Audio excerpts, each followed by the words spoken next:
things like virtual youth clubs, one-to-ones, doing telephone support. And we also know from young people themselves that there has been an increased use in digital. It was already something that young people, were doing a lot before. But we also know there's a lot of digital exclusion as well. Many young people don't have access to current digital technology, and we wanted to take this opportunity to really explore what COVID-19, the impact that it will have on how young people interact and engage with digital in their communities. So I'm delighted to introduce Cordell Jeffers, a young entrepreneur and motivational speaker who's going to chair the event today. And before I do, just a couple of housekeeping bits. We are encouraging people to engage with us through the Q&A. So if you'd like to ask any of the panelists questions, please do, and we'll try and make sure that your questions get answered. Also, we'll be running polls throughout the event, so do get involved and share your views on them. We'll be active on social media, on our Twitter and Instagram accounts, so please again get involved using #StandWithYouth.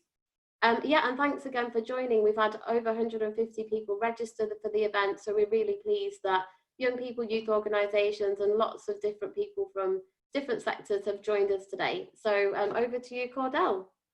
Hi, thank you. Hello, everybody. Thank you so much for joining this amazing event and webinar. Thanks for taking the time out. So yeah, we're going to discuss, the digital impact on young people and, life like during lockdown as well and COVID-19. So I'll start with just introducing myself. My name is Cordell. Like you just heard, I'm a motivational speaker, entrepreneur, and, I deliver workshops in schools around the country. So that's kind of how I started. What we'll do is we're going to do a short bio, short introduction to all the other speakers that are here today. So I would choose Anissa first. Thank you. So I am Anissa Moradadi. I'm founder and CEO of Beat Freaks.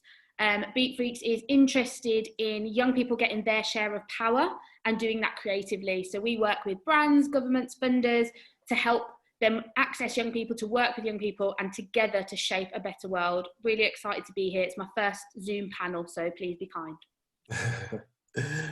Dan?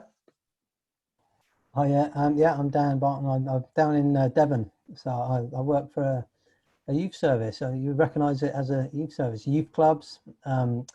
Obviously, of late, we've moved into slightly more targeted services for young people. But it's youth work as you'd recognise it. So yeah, over 20 odd years youth work. So I'm certainly coming from that angle today. Amazing. Kashmir? Hi everybody, it's a pleasure to be here. I'm Kashmir Hawker. I am also representing Beat Freaks, but as a member of the West Midlands Young Combined Authority, of which Beat Freaks essentially co-run a youth board for 16 to 25-year-olds across the West Midlands in order to get young people's voices heard with decision makers. I'm here in Wolverhampton and feel very excited and glad to be with you all this afternoon. And this is also my first Zoom panel, so I'm sure it'll be a good one. Amazing. And Lisa?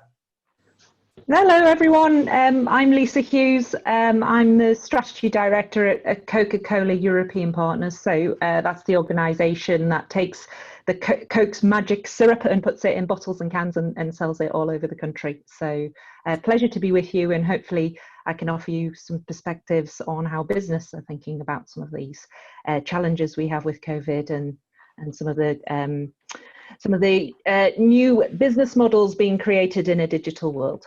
So pleasure to be with you. Amazing. And just like Kaylee said just before she went off, please do ask questions and ask questions to the speakers and get interactive with all the polls as well. So we're going to go on to sharing a cloud, which we've spoke with young people from different organizations. And the question is, how will digital change young people's lifestyles, opportunities and challenges? And from the research, these were kind of like the common themes that kind of came up. So we wanted to talk about some of these words that we have on the screen. So, we'll start with, digital poverty. That sounds quite like an interesting one, digital poverty. Now, to me, I'll start like what that means to, well, what I kind of get from that is, you know, there is going to be young people around the country that may not have the resources to be able to execute, you know, ideas or be able to, you know, strategize things that they would like to online or get involved with certain activities. So how do you think, Anissa, that, you know, we could kind of get around that, or how could we help that situation? You're going to pick on me today, aren't you, and make me go first every time? I think for me, what's really interesting when I look at this word, Cloud, is the first word that jumps out for me is inclusion, right? It's the key word, clearly, you know, has something that everybody has responded to, but how every other word links into inclusion. Everything else in that mind map is really about how can people feel more included in society, how can people feel more connected to each other, but also really highlights the barriers that we have to people actually accessing services. So for me, in terms of the digital poverty point, I think the fear with what's happening at the moment is that digital becomes default to the exclusion of young people that don't have the access to the infrastructure. So they don't, you know, it's an assumption that all young people have their own device, a nice comfy room where they've got space to access webinars and panels, and also just good quality Wi-Fi. So for me, there's a huge role that businesses can play in terms of making sure that that playing field is more accessible to more people. Definitely. What about yourself, Kashmir? How do you think we could kind of, you know, get around that problem as well? Well, I certainly would echo the sentiments of Anissa. Looking at that mind map, it is quite fascinating with the way in which it all links to inclusion and inclusivity. Being an autistic 22-year-old, it's been quite a whirlwind, I must say, in terms of having to grapple with the video platforms and that technology within the last several weeks during lockdown. And no doubt, and no doubt there is still a huge amount of things to do with, particularly, say, people in rural areas having dire internet connections. Some young people obviously being on the breadline and not being able to afford things such as laptops or mobile phones to be able to keep connected. I think there needs to seriously be a collaborative approach of some kind where the big players within the industry, such as BT and Sky and all those, do come together and teach and engage with people. And I know that is being done through a various number of things, including the one that jumps out is the Transformation Trust with their digital related projects. But there's still a huge amount to do. And digital poverty, I think, will be an issue that sticks around for quite a considerable time and should definitely be looked at as a matter of urgency. Definitely, amazing. And we've got, you know, another one that kind of pops out to me is, you know, interactive as well. So Dan, you know, you work for a youth organisation, and how do you find that, you know, with the digital era, what are the kind of ways that you have to adapt to interact with young people? Yeah, well, I think, I mean, I hear what people are saying about the hardware issue. There's certainly an issue of accessibility as far as just having the equipment to contribute to and access services. I think there's also a gap in people's assumption that everyone's going to be, you know, tech aware and tech savvy and actually have the skills to be able to communicate online. It's not for everybody, you know. Certainly we found with our targeted support, some young people are turning it down because actually they don't have the privacy at home to have the conversations they want to have with a youth worker. So it's no good providing a service and then just assuming that people are going to be able to access it and use it. So I think there's something quite dramatic that needs to happen around the design of some of these services as well to make them more inclusive. It seems to fall in the domain of the experts to think of the solution quite often, which is it's all kind of on its head, really. One of the first things we did in Devon at Space, our organisation, was we did a fundraising effort to try and get money for equipment because we were meeting people on the streets doing our street-based work and meeting young people that just didn't have any way of connecting. So we could have been providing the best services in the world, but if people can't access it, then it's you know, it's useless rather. So it's a very, there's lots of really key points. It's a good word cloud, that, because you are right. It all leads to inclusion, but it's slightly different variations on that thing, which is quite interesting. Just the last one that I did want to point on as well, Lisa, globalization. You work for an amazing company, obviously Coca-Cola, which everyone knows around the globe. So how has the dynamics shifted, or how do you use, you know, digital to kind of bring things together at your end in your company? I think for the last say 10 years, since the many people on the line might have been around for the 2008 financial crisis, global growth in the world has slowed down, which means it's people, what it translates to for you and I means that people haven't felt any better off in the last 10 years, roughly the same amount of cash in their pocket that they had 10 years ago. So I would say that as a result of COVID-19, we see a lot in the press around the fact that we might see an economic downturn.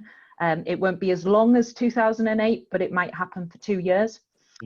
But what I would say to you is some of the world's best companies were founded through recession. Disney's one of them. So Disney was founded in the 1929 depression, and that was around making people happy when they were miserable, right? When they didn't really have the lives they wanted. So what I would say to you is the most basic digital device we have is our own brain. And I read a book at Christmas by Matthew Walker, who talks about sleep science and how we sleep and how our brain works. And basically what happens is during the day, you receive lots and lots of information. Everything that's happening to you in the day gets recorded in the back of your brain. And then when you go to sleep, it gets transferred to your memory banks at the front of your brain. So that's what you're doing when you're sleeping. You're transferring all that knowledge, and it gets integrated with everything else you know and all the unique experiences you've had. So it means that your digital brain is the most unique thing in this planet, because it's completely blended from everything, every unique experience you have. So everybody has a contribution. Everybody has the right to be themselves, be valued, and belong. And there is new and unique business models being created in your brain as you sleep, because that's what we're doing when we're dreaming. We're making connections in the brain that only us create. So the more you can relax, the more you can sleep, the more creative you can be. And a recession doesn't have to mean no opportunity, I would say to people. Amazing, amazing. Thank you for that, guys. So I wanted to talk to Kashmir, you as well, me and you, just to, you know, as a young person going through, you know, this pandemic and COVID-19, like what has been the negatives and the positives for you yourself as a young person? Who knows what way I could start. As I said, no doubt there's been a mixture of both. I would certainly say though, positives would no doubt have to be the way in which I've still been able to be part of projects and stuff via the use of technology such as these platforms, whether on Zoom, Microsoft Teams, etc., and the way in which I've still therefore been able to have be engaged within such important discussions. Obviously too as well, I'm currently on the job hunt, looking for my first postgraduate job, having graduated from university last year, and it has given me lots of time to think of the way in which I'm going to go about that as well, through the use of technology and the way in which people are being creative. Obviously though, not being able to get out one's home too much has obviously been a bit of a nag. But what can you do when there is such a dangerous, invisible threat that exists within the realms? And it's certainly, I think, been something which I've had to get used to, having to be stuck inside for as long as I have. But technological wise, I have to say I've eventually got the use to being able to do what I need to do, as well as obviously also just enjoying spare time, which I do have a fair bit amount at the minute, I must admit, but it's one of those things in which I certainly will always endeavour to turn into productive time, as technology and the wizardry that there is around. I certainly has developed the creativity of many people, as seen across the internet, and it has. That's probably one of the big positives about about it with the numbers whom have been able to make use of such a time to be positive interactively. And the more who do that, I think, the better it will be. Definitely. Amazing. Thanks for sharing that. And for me personally, with COVID-19, you know, like being a young person that runs businesses, it has affected me. But it has affected me like income wise and, you know, the way I go about my business. But what I love about it and what I try to, you know, push to young people is it is really building mental toughness and, you know, mental resilience for the future. And I think that's really, really important. Sometimes, you know, you can go through life and it's never always going to be easy. So I do believe that this time it might not feel like it at the time. You know, when you go through something at this beginning of trauma or anything that's bad that happens, it does never feel good, but it will strengthen the minds. It will strengthen the young people for the future. They will be future-proof for something like this. And I think that is, you know, one of the most important things. Other than that, you know, me personally, you know, I run local events. I'm now having to obviously, you know, deliver events online and workshops into schools and motivational talks into schools. So I'm adapting. But growth I'm growing a lot out of this. And, you know, it is hard not seeing my family and, you know, being social distance. But I am growing as a person and, you know, I'm seeing so many young people grow as well, which is, I think, you know, which the media doesn't really show much. And, you know, and I think people are uniting and growing together. And I think it's just amazing. Like I've seen young DJs, young personal trainers use Instagram Live, and they've just pivoted their career through this. They are going to come out on the other side, you know, just with like from this situation. And that I put an Instagram post up the other day and it was like, what is your pandemic story going to be? Even though we're young people in generations to come, you know, the younger kids that come up, when they say, what did you do during the pandemic? You know, you can have two sides of the story. So, you know, even though it is hard and, you know, there is a lot of vulnerable young people out there, I think it can be a positive as well. So I just think, you know, we got to take the positives from it, move forward and use it for growth. Definitely. Yeah. So we go on to asking some questions now. We've got some amazing questions from people. Thank you, everybody, for getting involved and asking some questions. I'm not too sure about the polls. I can't see if any polls have been asked. We'll see. But I'll start off with asking a question. And I will ask this. What are your biggest concerns for young people right now in the future in terms of increased digital use as a result of lockdown? I'll ask Anissa that. Firstly, hire Kashmir. That's it. If you've got a role, hire Kashmir. And secondly, Cordell, I can see why you're a motivational speaker. Thank you for sharing that. So for me, we just did a piece of research. I have this handy book right here called Take the Temperature, where we asked 1,500 young people across the UK, how is COVID affecting you and impacting you? We put this research out. It's free, so please go and download it, go and use it, go and make this have been worthwhile, that people use their voice for it. And some, you know, incredibly interesting things came out of that. And one of them is that 70% of people felt there was increased pressure to be online.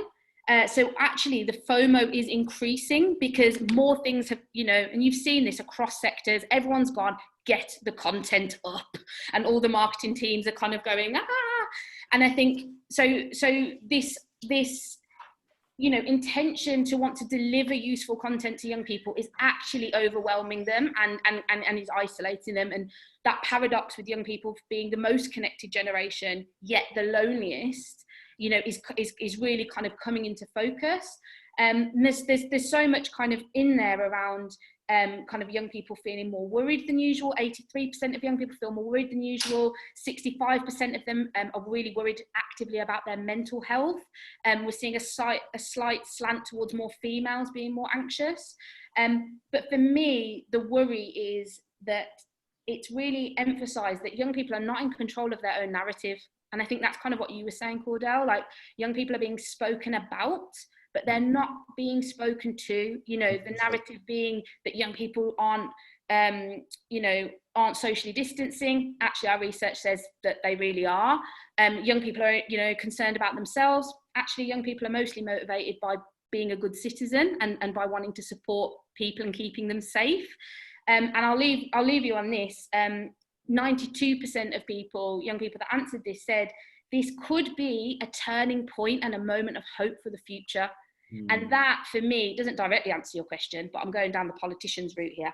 I feel that that's incredible. And actually, how are we making sure we make use of this opportunity to not just recover, but reset? And 100%. that, to me, is really important. Definitely amazing. And I've got a question that's come from the Young Camden Foundation, and it was kind of what we spoke about in the cloud. So I'm going to ask this to Dan as well. Like, you know, what kind of strategic ways is there to kind of tackle digital poverty? Sorry, to me. Yeah, Dan, sorry. I don't know. It's the easy answer. I'm not too sure there is an easy answer either. I think it's going to be really difficult. Partly it's hardware based, and partly I'm not too sure digital is the answer anyway. I guess that's my thing. I think what Anissa was just saying it rings so true to me, and what our young people are telling us.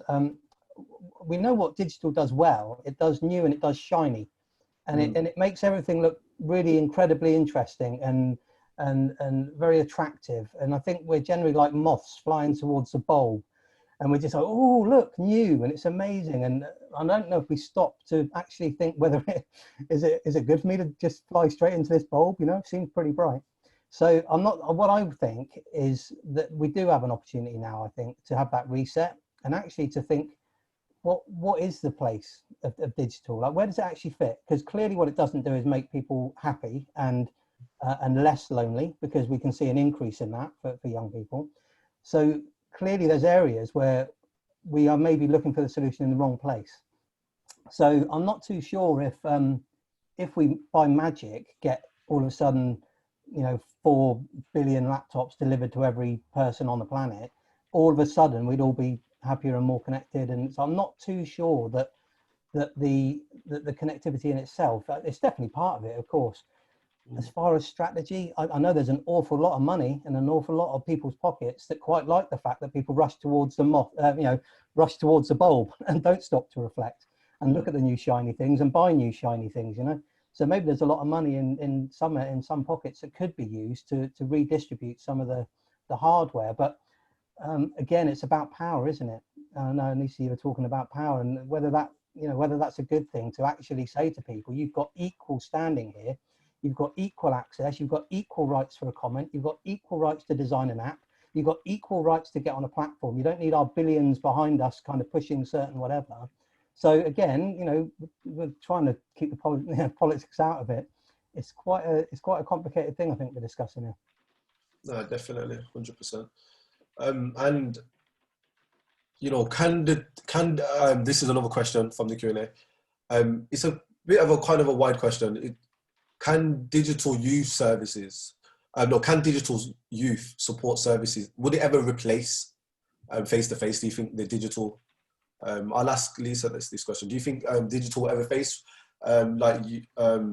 face-to-face services with young people and just services in general? Do you think that's possible?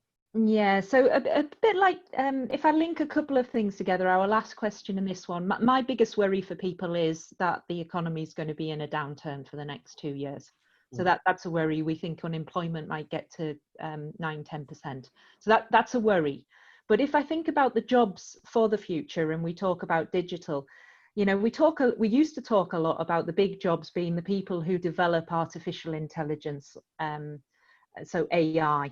And those used to be the big lucrative jobs, and you used to hear titles like data scientists, and these are the people that are kind of even at the heart of government right now, looking at how COVID is progressing. But it's interesting, you know, that those data scientists who write those algorithms, they're now being replaced by computers that can write their own algorithms. So digital moves so fast and isn't just about social. There'll always be areas of digital where if you're looking to skill yourself for the future, there'll be areas like cybersecurity, like data science, like change management, helping people through change. All of those areas will always do very well. But actually in a world where we might be living alongside robots, different types of robots, software robots, but also physical robots, it's the skills of empathy, human empathy and service those skills cannot be replaced by a robot. So if you can focus on developing critical problem solving skills, if you can focus on developing those creative skills in any shape or form, and that can be music, that can be written word, that can be drawing, none of that is particularly expensive, but all of those skills will never be replaced by a robot. So what I would say to you is will the world go online? No, it won't, because you can never replace. Human relationships are very complex and have very complex structures around it, and the human brain is uniquely wired to navigate those in a way that computers cannot mimic today. So you really have choices. You can go into digital careers, or you can very much look at those empathy, problem solving, creative type careers as well. Amazing. And I wanted to ask as well, I'll ask these to Kashmir,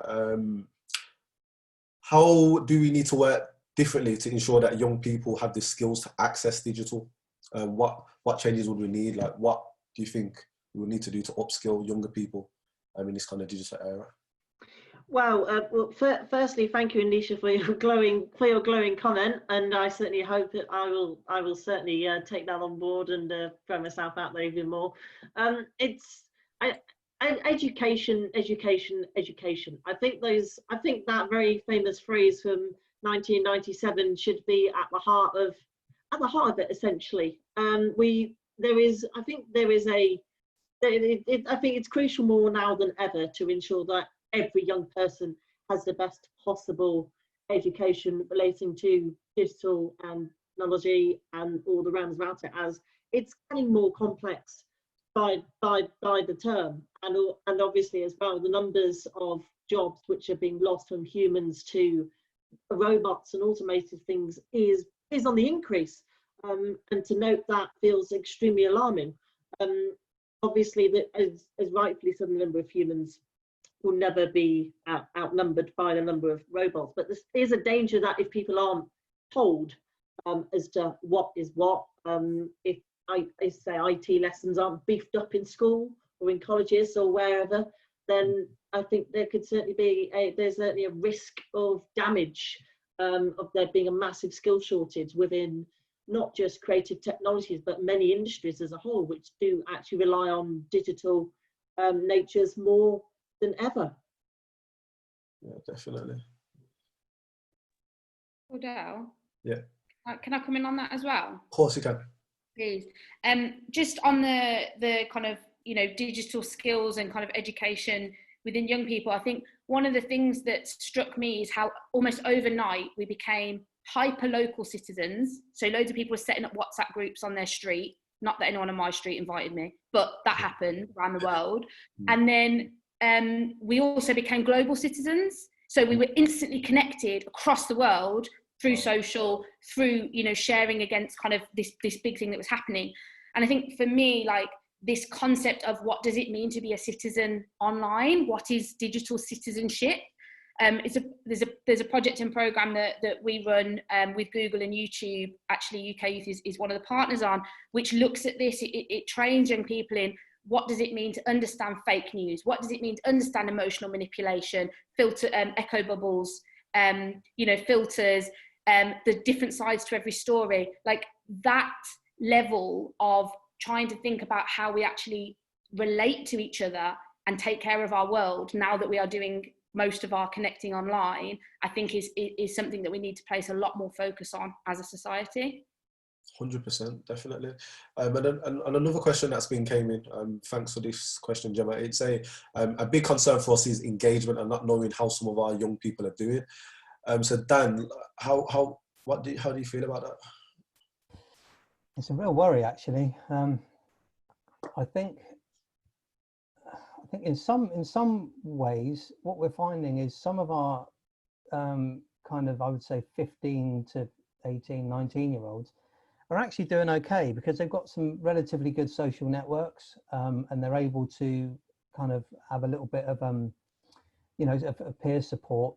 And actually, they probably don't really want us in that space. I think what we're also guilty of is assuming that I liken it to street-based youth work. I'm not going to try not to go off the point too much, but street-based youth work is quite a specific thing in that you're kind of entering into the young people's kind of territory, really. You know, it's their space. They didn't ask you to go there. Then, you know, and then in time you build a relationship so that they don't mind you going in and they don't mind you being there, and you can offer a few tips and you can kind of give some advice if they need it, or a bit of guidance of what's going on. You know, we need to get that right on the online world, because it kind of feels at the minute like we're kind of snooping, like we're sat in the corner, you know, of WhatsApp, or we're using Discord at the minute, you know, and it kind of feels like we're sat in the corner just kind of snooping a bit. And I don't know how attractive that is to young people, if I'm honest. So there's something we've got to get right there. But we do share this worry about what value could we bring in that sphere. So what could we do that would make a 13, 14, 15, 16, 18-year-old visit us? And we haven't quite got it right yet, but it's something about availability. I still think that we quite often structure our services around the people that work for us, their availability, when we can operate, the time. You know, we've got part-time staff that do evenings, and our youth clubs are open at night time, you know, because young people are generally at school. Well, at the minute, kind of they're not. So really, do we do daytime stuff? And this kind of flip-flopping around trying to be available 24/7 is just really hard with the capacity we've got in the sector. So there's a lot of questions about engagement which we're struggling with. But I definitely agree with you know, people on the panel in that the answer, I don't think, is to keep on posting stuff around how to do an origami this or how to do that, because those kind of things they're everywhere on the, you know, we're not adding any value to that conversation, really, you know. So I still think we need to find our feet. And if I'm perfectly honest with you, and it's only a personal opinion, I'm a bit ashamed that we've not been in this space for the last 20 years.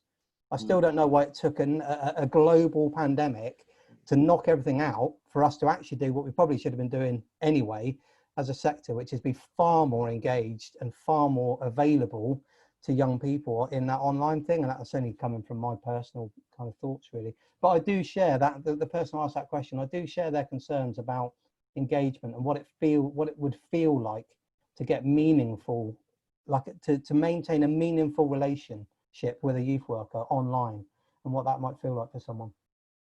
Definitely. There's a question here that's quite, you know, it's an interesting one. I'm going to point this to you, Lisa. I don't know why I'm pointing this one to. I think it's because you run, like, you know, you're involved in such a big company. And where it says, how can digital channels better to help young people manage their money, build their financial resilience, and, you know, just support in terms of financial matters? Like, I think there's a number of things, right? If you look at what's happened with banking over the last few years, you used to get a statement which was impossible to kind of understand where you were. You got it once a month, you got it a week later than the end of the month. You never really understood how much cash you had in your pocket at any one point in time, right? And especially if you have money in your pocket and you had a little bit of money in your bank account, so you have some stuff on cards, some stuff in your pocket. So we're seeing much more digital wallets, as people will know, from Apple and Google and the various different platforms, which allows us to get a more instantaneous view of exactly how much cash I've got, and in business we'd call it a cash flow. But it just helps us understand exactly at a point in time what we've got available to us. And also what we call, and another part of digital and digital careers, in fact, is something called business intelligence. And business intelligence is all about management information. So how do you share information with people in a way that they better understand a situation? And we're seeing a lot of the digital platforms now get better at that, to share information about where we're spending, so we can get a bit smarter about, did we spend too much on transport last month? Could we have walked there? Could we saved ourselves a bit of cash? Could we have used a bus instead of a tube?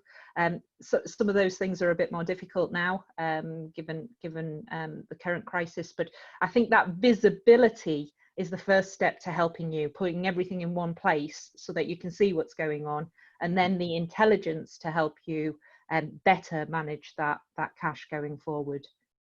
Definitely.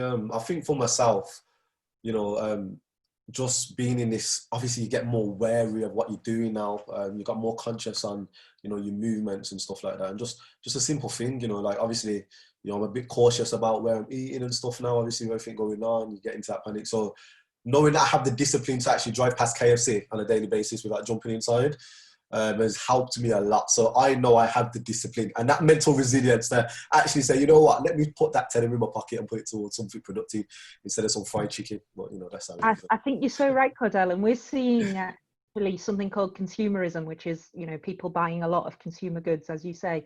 And we will see that change through this crisis. People are seeing that they don't need so much of everything.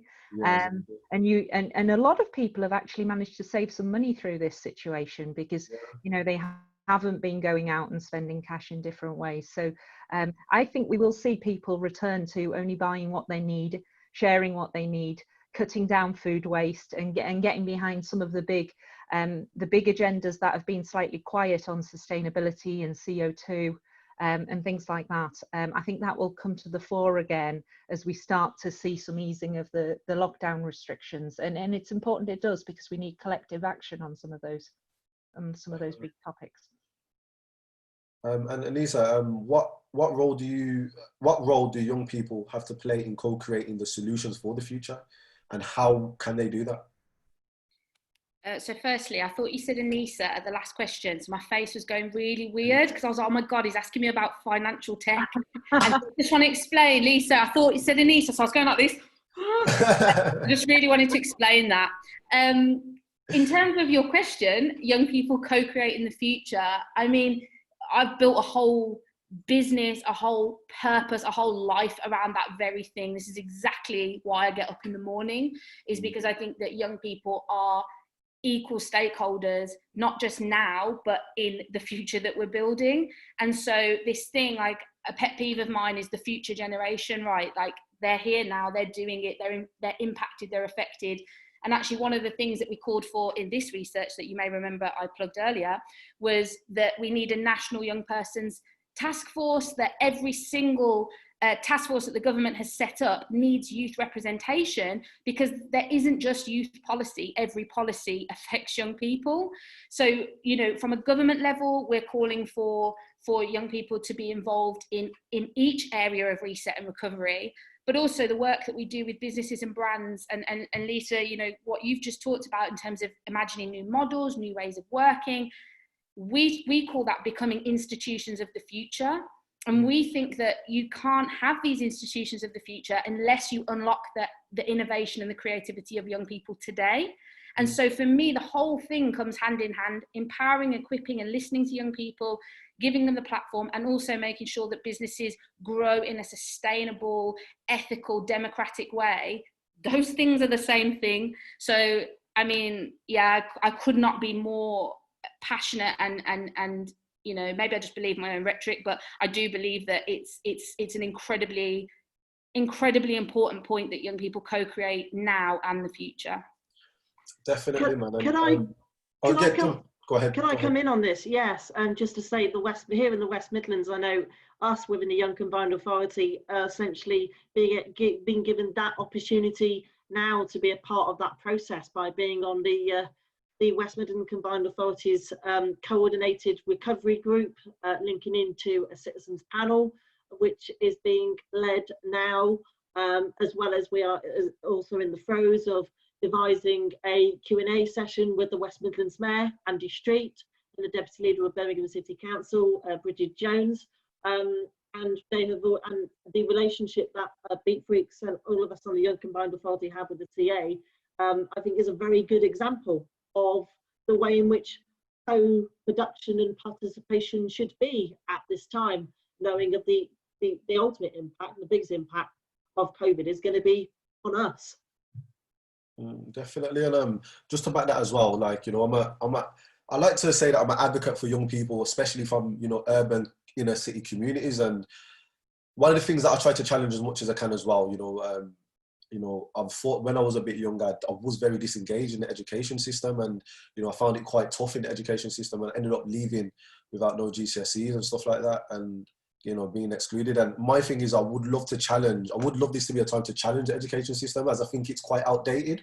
So I would love there to be young people to have a voice, and actually, you know, a panel to be able to go to government and help change the system. There should be more things in there around mental health, around mental resilience, and, you know, and how to overcome trauma, little things like that. And financial education, as Lisa was pointing out as well, very, very important.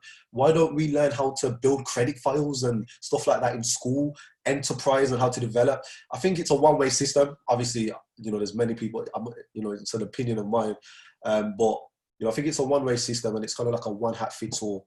But I think we are seeing now more than ever that, with digital, there is other ways. So I just think it's better we just need to be a bit more creative around the education system. And that's what I would love the youth to have a voice with, and kind of put these strategies together, because I think it's quite outdated, is my kind of opinion. Yeah, if you don't mind, I'd like to step in. It's quite, I was thinking the other day about parking meters, and we've got parking meters at our way that you can only pay for your parking with a phone. So there was definitely people that weren't in the meeting when that decision was made.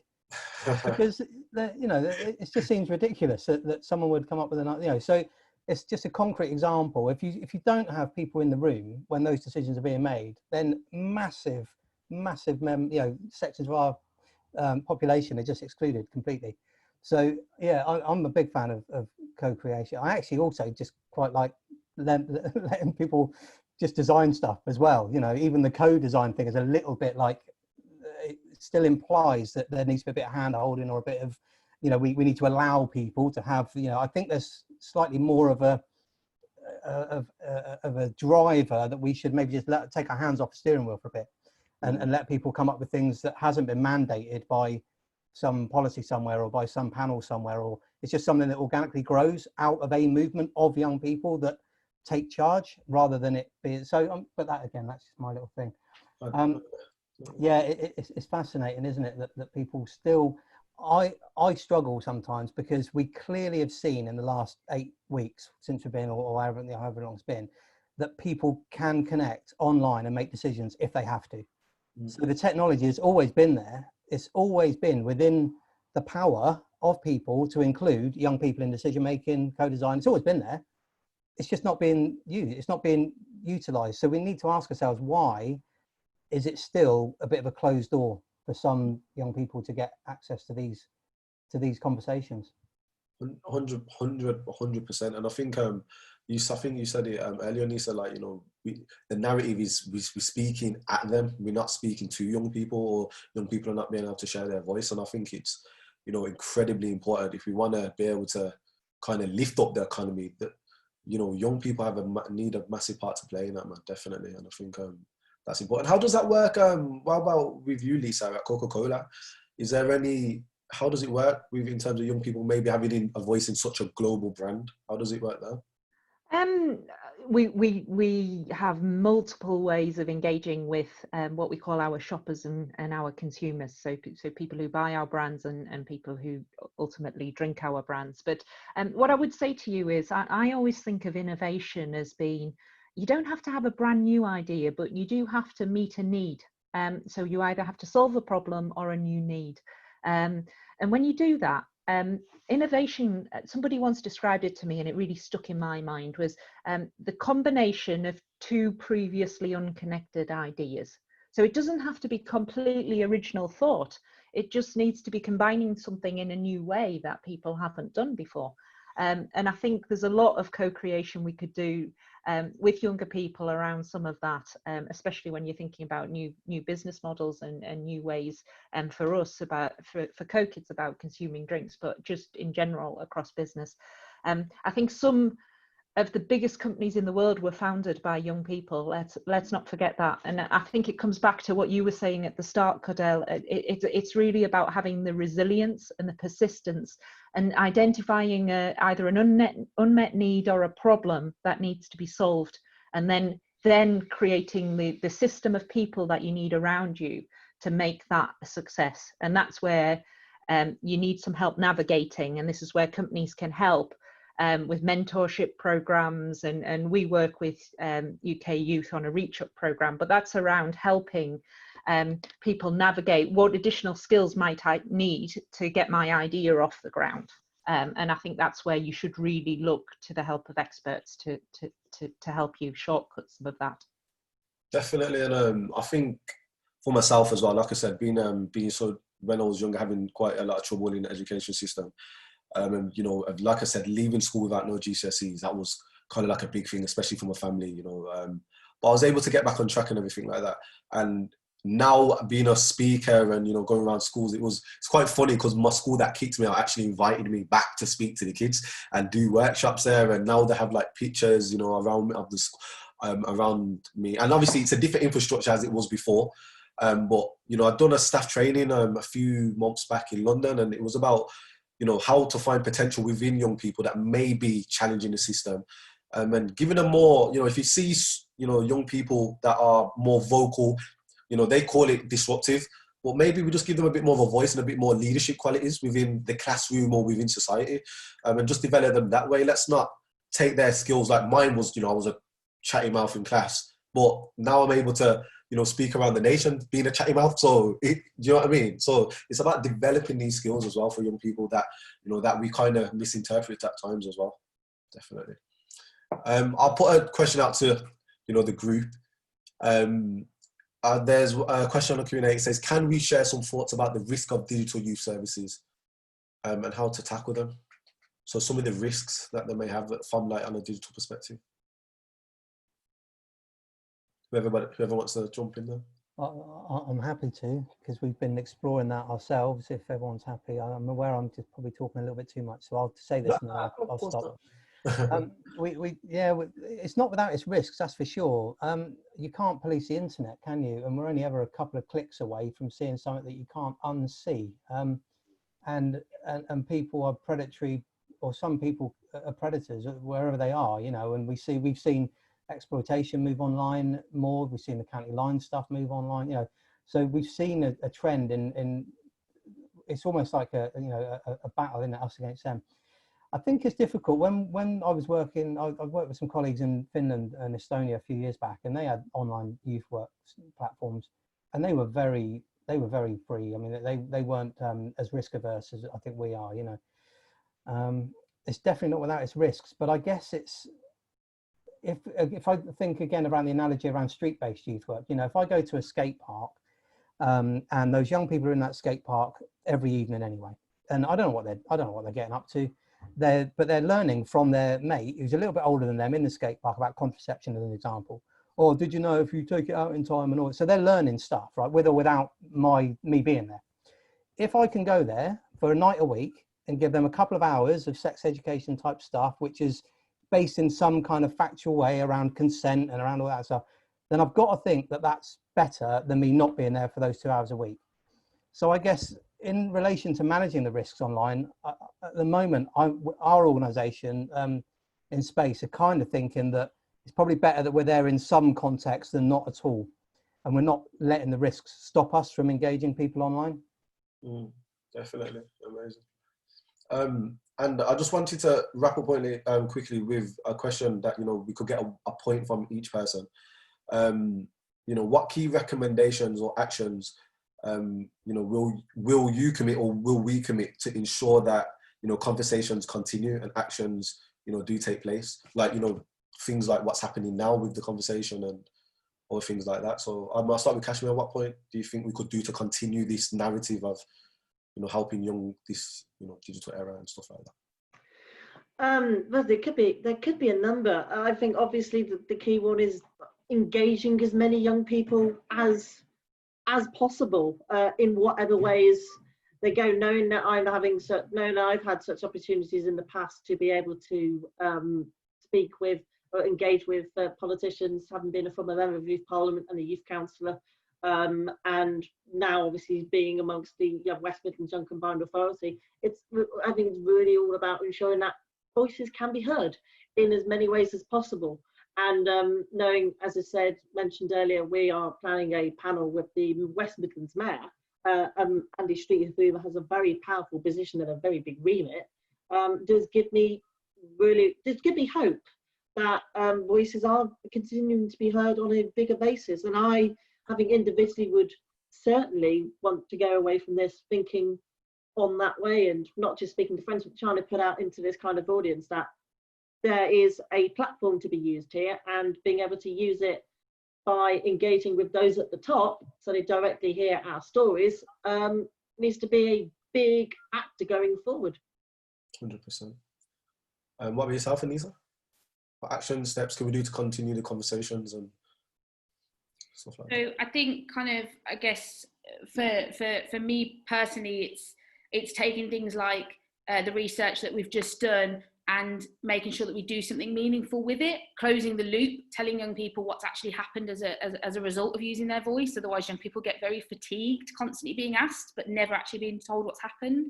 So, you know, really practically, we're taking the Take the Temperature research and we're trying to push for this national kind of task force, but we're also making sure as many businesses, as many parts of kind of local authorities read it, digest it and use it.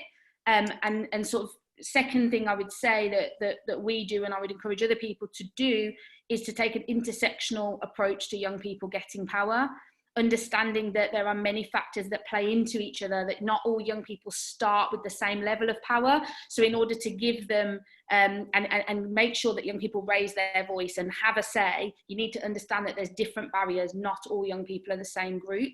So I think we just need to keep the pressure on and make sure that we also involve young people where you can, like sharing the panel with Kashmir, like share your own personal power where you can. 100%, definitely. And Lisa, you got any an action step that we could use? I mean, for us in the business community, it has to be about creating a bit what I said earlier, about helping navigate some of those ideas and bringing to bear some additional resources to help people with that. So through various programs of mentorship, apprenticeship, all of the other kind of traditional training vehicles we have, but beyond that, also just being that guide that helps bring all the skill sets together that's needed to kind of really drive change, because we spend our lives driving change in the business world. We can potentially help in this forum as well. So. Definitely, and I think for like young people, just like yourself, Kashmir, like you're a really exceptional role model for people to really push forward, get yourself on, you know, committees, on boards, and have a voice. And I think if we feel unsupported sometimes, let's just work together as young people and let's just keep pushing. It doesn't matter the who's in charge or who's at the top. You know, if we come together as more and unity as young people, we keep pushing, having a voice, we will be heard. You know what I mean? I'm really into that. I'm a go-getter just by nature. So it's like, if no one's gonna, if I can't get through the door, I'm gonna break down the door. Do you get what I mean? And I think we just need to keep pushing that narrative. So I'm pretty wary of time. You know, I think we all like doing talking. I think we all can talk. We should do our little chat show. What do you think, guys? Should we all do a little chat show? But I think Kaylee's gonna jump back in now and close it off. Yeah, I am. Thanks so much. That hour went so quickly. I was just sharing the polling results as well. I don't know if you can see that. It's gone from my screen now because I just turned my video on. But it was saying that the thing that most people think young people will miss out on was around emotional support. And so that's just really interesting in terms of like, what is it about digital that that means young people aren't getting emotional support, and what is it about that face-to-face contact? So I think that was just really interesting. And guys, thank you so much. That was a really great discussion. I think the purpose of these events is really just to have that conversation, and it's not necessarily about coming to a specific outcome, but we are kind of gathering the insights from all of them. I think the things that really stood out for me was the really prominent theme around youth voice and co-creation. I mean, you know, we're all passionate about this on this on this chat, but I think even when we think about things that are like all of the things that we've had in our events, but especially around like digital, when we're thinking about solutions or inclusion, the need to really include young people from all different walks of life, all different parts of the UK around that is really important.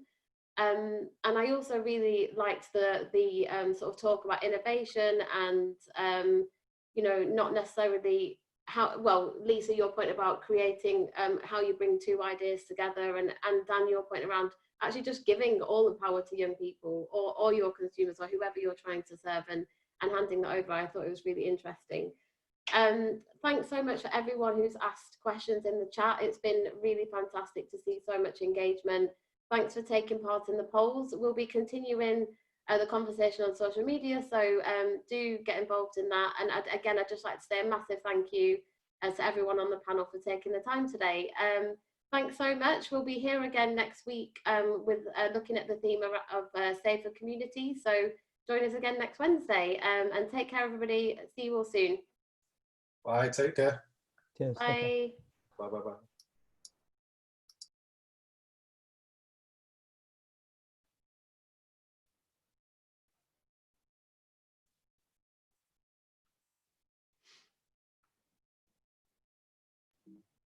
Take care, Kashmir. See you.